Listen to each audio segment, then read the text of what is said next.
De conformidad con lo dispuesto en la fracción 11ª del artículo 14 de la Ley Orgánica del Poder Judicial de la Federación, el señor ministro Arturo Saldívar Lelo de la Rea, presidente de la Suprema Corte de Justicia de la Nación y del Consejo de la Judicatura Federal, dirigirá un mensaje con motivo del informe de labores del Poder Judicial de la Federación correspondiente al año 2019.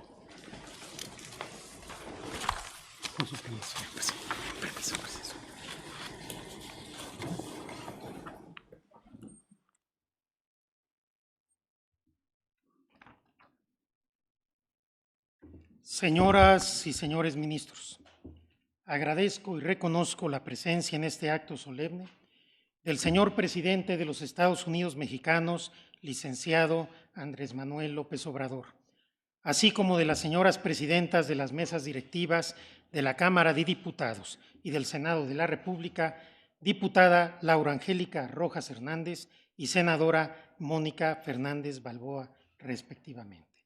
Su presencia da cuenta del carácter republicano de esta ceremonia, abona al fortalecimiento de nuestra vida institucional y se inscribe en el marco del principio constitucional de división de poderes entendido como equilibrio y colaboración para una democracia sustantiva. Señoras y señores consejeros de la Judicatura Federal, señoras y señores magistrados de la Sala Superior del Tribunal Electoral del Poder Judicial de la Federación, distinguidos invitados especiales, doctora Beatriz Gutiérrez Müller, señoras y señores, informar y rendir cuentas es una obligación elemental de todo servidor público. En este acto presentaré el informe correspondiente a las labores del Poder Judicial de la Federación durante el año 2019. Todo lo logrado se debe al esfuerzo colectivo de las señoras y señores ministros, a las señoras y señores consejeros que integran e integraron el Consejo de la Judicatura Federal durante el mencionado periodo, así como a todas las personas que colaboran en la presidencia de la Suprema Corte y del Consejo y a los alrededor de 48,000 servidores públicos que integran el Poder Judicial. Las cifras que dan cuenta de la labor jurisdiccional y administrativa están contenidas en el informe escrito que se ha entregado a las señoras y señores ministros y consejeros, así como a los titulares de los poderes de la Unión. Procuraré no repetir estas cifras, sino centrarme en exponer los ejes a partir de los cuales hemos emprendido un camino de profunda transformación con la finalidad de acortar la brecha que existe entre la justicia tan anhelada para los mexicanos y aquella a la que hoy en día tienen realmente acceso. El Poder Judicial de la Federación, esta noble institución que me honra representar, es uno de los pilares fundamentales de nuestro sistema constitucional. Para el adecuado funcionamiento del delicado engranaje republicano es indispensable una rama judicial fuerte, autónoma, independiente y, sobre todo, que goce de la confianza social. Contar con jueces honestos, valientes, preparados, sensibles y comprometidos con los valores constitucionales es tan necesario para una sociedad libre y democrática como lo es la integridad del sistema representativo en su conjunto. Mucho se ha logrado al respecto en las últimas décadas. El Poder Judicial ha alcanzado un grado de fortaleza institucional que le permite dar salida a los conflictos, brindar certidumbre al orden jurídico y ejercer un control efectivo de la constitucionalidad de las normas y actos del poder público, en defensa de las atribuciones y competencias constitucionales y de los derechos humanos de las personas, contribuyendo a la gobernabilidad, la seguridad jurídica y el Estado de Derecho. Un grupo de alrededor de 1,500 juzgadores imparte día con día justicia federal en nombre de la Unión. Lo hacen en condiciones muchas veces heroicas, en lugares apartados, lejos de sus familias, con largas jornadas de trabajo, enfrentando con aplomo las presiones mediáticas del poder económico y también de la delincuencia organizada. a ellas y a ellos, así como a todo el personal de carrera judicial y administrativo que se entrega con honestidad y excelencia al servicio público, les expreso mi total reconocimiento. Hace un cuarto de siglo se renovó el diseño institucional del Poder Judicial para fortalecer su independencia y su capacidad de dar respuesta a las demandas de justicia. Se cumplen 25 años de que la Suprema Corte asumió el rol de Tribunal Constitucional del Estado mexicano. Desde entonces, hemos avanzado y nos hemos consolidado como pieza fundamental de nuestro sistema constitucional y democrático de derecho. La Corte se ha comprometido con la defensa de los derechos humanos, estableciendo interpretaciones que buscan darles efectividad para hacerlos una realidad en la vida de las personas. Hemos entendido a los derechos como la vía para la construcción de una sociedad justa e igualitaria, en donde todas las personas puedan vivir con dignidad, libres de discriminación y con acceso a oportunidades que les den verdadera libertad de perseguir sus sueños sin importar la cuna en que nacieron. Pero no podemos dejar de reconocer que a pesar de esta tendencia histórica del Poder Judicial a desempeñar plenamente el papel que le corresponde en nuestra democracia, sus esfuerzos han sido opacados por vicios y prácticas que lo debilitan frente a la sociedad y que lastiman su legitimidad. En estos años nos hemos anquilosado, ha aumentado la corrupción y se ha arraigado un nocivo corporativismo judicial, lo que ha impedido un acceso efectivo a la justicia. Por un lado, el sistema de carrera judicial no ha sido eficaz para desterrar el nepotismo. Por el contrario, esta práctica, profundamente arraigada en la cultura institucional, se recrudeció en años recientes. Es cierto que la vocación por la judicatura se transmite en el seno familiar y que existen generaciones de jueces y magistrados intachables, pero la falta de transparencia y la discrecionalidad para el otorgamiento de nombramientos han debilitado el sistema meritocrático, han generado desigualdad en la carrera judicial y han propiciado conflictos de interés inaceptables. El nepotismo generalizado afecta negativamente el correcto desempeño de nuestras funciones e impide que los ascensos se obtengan en condiciones de igualdad, todo lo cual nos desacredita y deslegitima nuestra labor. Por otro lado, existen cotos de corrupción, aislados pero lastimosos, que dañan profundamente la impartición de justicia. La corrupción judicial genera desigualdad, impunidad y perpetúa el círculo vicioso del crimen y la violencia. La corrupción judicial es un flagelo que debilita a todas las instituciones públicas porque erosiona la confianza en el sistema mismo. Un poder judicial percibido como corrupto pone en entredicho la capacidad misma del Estado para cumplir sus fines. Un poder judicial percibido como corrupto carece de la fuerza y legitimidad para desempeñar adecuadamente el rol equilibrador que constitucionalmente le corresponde. Finalmente, el Poder Judicial no ha logrado construir con la ciudadanía una relación de confianza. No ha habido un proceso de apropiación por el cual la sociedad reconozca como suyos a los jueces federales y como valiosa la labor que desempeñan. Los jueces muchas veces son percibidos como miembros de una élite a la que protegen y preservan. Muchas veces son vistos como agentes que actúan sin tomar en cuenta la realidad social, sin miramiento a las circunstancias particulares que impiden el goce de los derechos, denegando justicia a aquellos grupos a quienes históricamente les ha sido vedada. Es por todo ello que a partir de mi elección como presidente el pasado 2 de enero, con el voto de mis pares, en el Poder Judicial hemos emprendido un proceso de autorreforma que busca renovar de fondo nuestra identidad y ética institucional. Queremos sacar de nuestras filas a los malos servidores públicos, a los corruptos, por supuesto, pero también a los mediocres, a los que no están a la altura de la investidura que ostentan, así como a los que entienden esa investidura como privilegio y no como servicio. Queremos desarticular las estructuras y la cultura del patrimonialismo judicial. Queremos repetir hasta que se haga costumbre que no es posible juzgar desde una perspectiva del privilegio, que debemos evolucionar con la sociedad de la que somos parte y a la que servimos y que debemos rendirle cuentas de nuestro actuar. El primer gran eje de acción para la renovación del Poder Judicial es el combate al nepotismo y a la corrupción, lo que pasa por un fortalecimiento y transformación de fondo de las políticas públicas en materia de carrera judicial.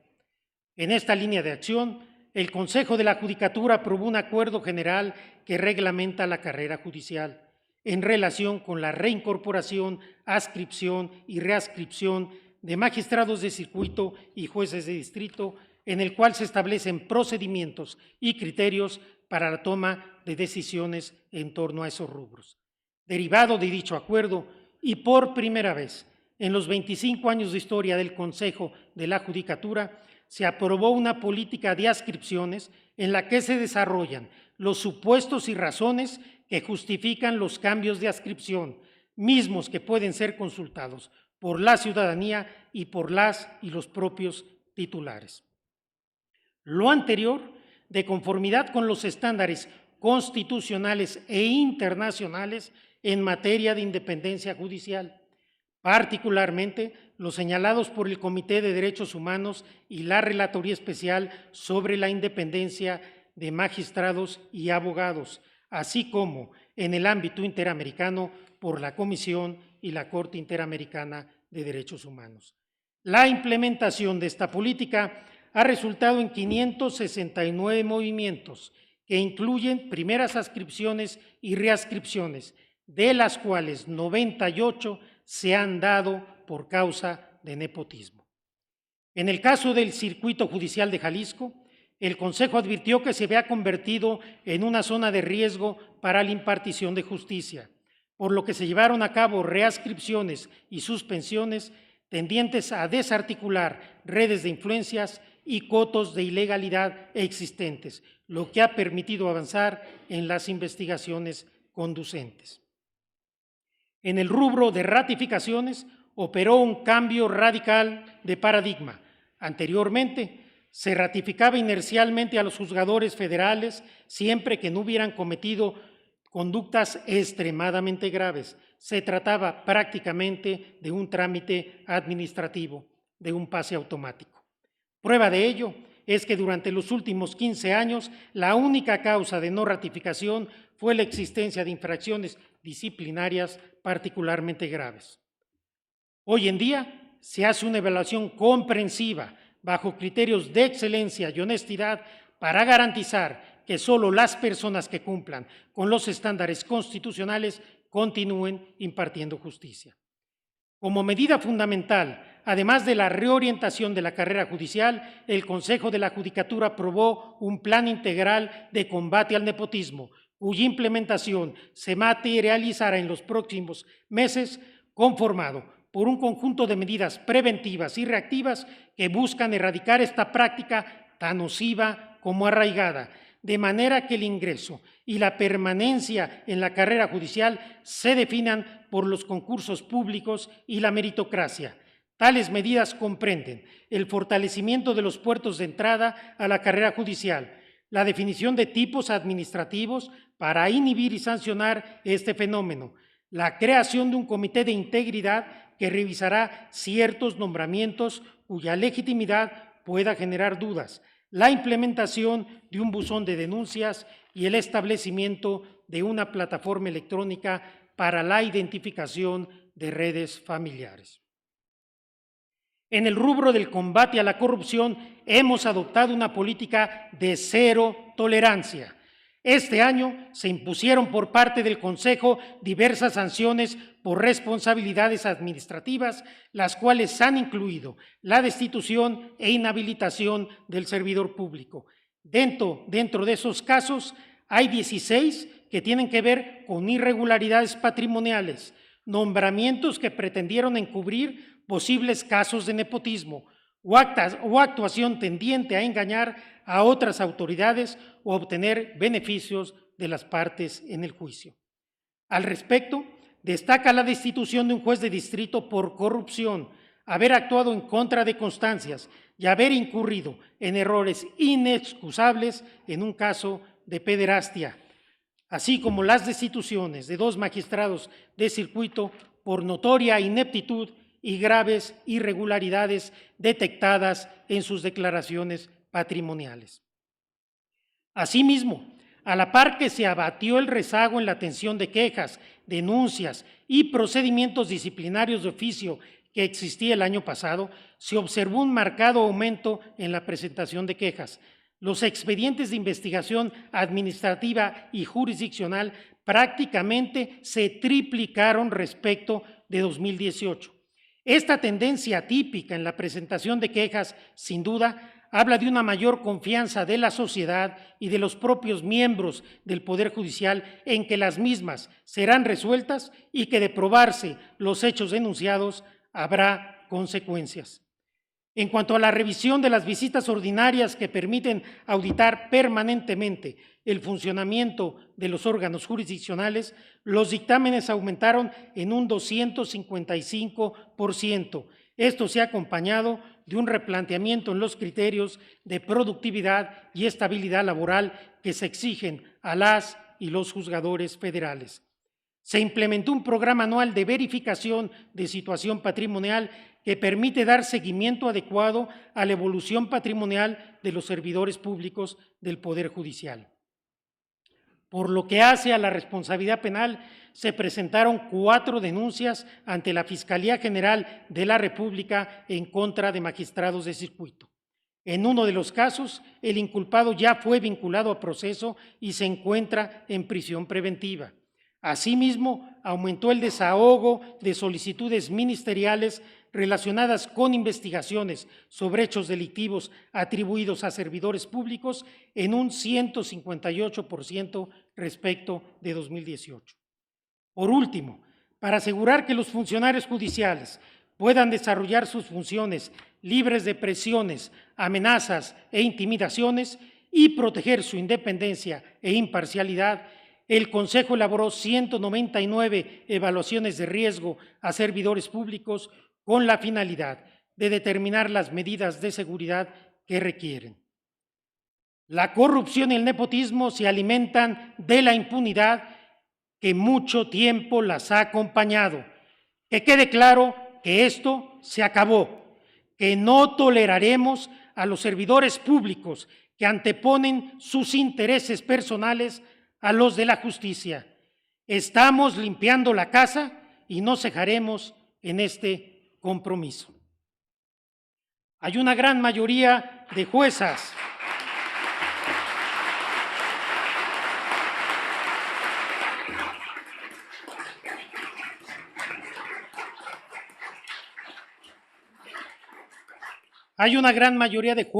jueces, magistradas y magistrados de la más alta honorabilidad. A ellas y a ellos, mi público reconocimiento y mi llamado a seguir trabajando juntos por un Poder Judicial renovado, abierto, cercano a las personas y con credibilidad. Para que cada vez sean más los buenos servidores públicos, esta administración tiene un compromiso firme con la construcción de un nuevo perfil del juzgador federal. Se están rediseñando los procesos de selección de juzgadores a fin de que permitan identificar de mejor manera la idoneidad de las y los aspirantes y se impidan fraudes como los que ocurrieron en el pasado. Así, para el concurso para juezas de distrito, por primera vez los cuestionarios correspondientes fueron aplicados por un sujeto totalmente ajeno al Consejo de la Judicatura, el Centro Nacional de Evaluación Ceneval, con décadas de experiencia y prestigio en la elaboración de pruebas relacionadas con los servicios profesionales de carrera. Las preguntas de los cuestionarios se resguardaron en todo momento por el Ceneval. Por su parte, en el concurso para magistradas de circuito se tomaron medidas novedosas para resguardar la secrecía de los reactivos que conformaron el cuestionario de la primera etapa. En los rubros de formación de futuros juzgadores y capacitación y actualización de quienes ya lo son, el Instituto de la Judicatura Federal fortaleció sus programas académicos sobre derechos humanos, centrándose en temas como derechos de los pueblos y comunidades indígenas, feminicidio y violencia contra las mujeres, migración, género, libertad de expresión y derechos económicos, sociales, culturales y ambientales. Para este efecto, ha sido estratégica la relación con la Corte Interamericana de Derechos Humanos, que ha impartido en las aulas del Instituto un curso de actualización sobre su jurisprudencia.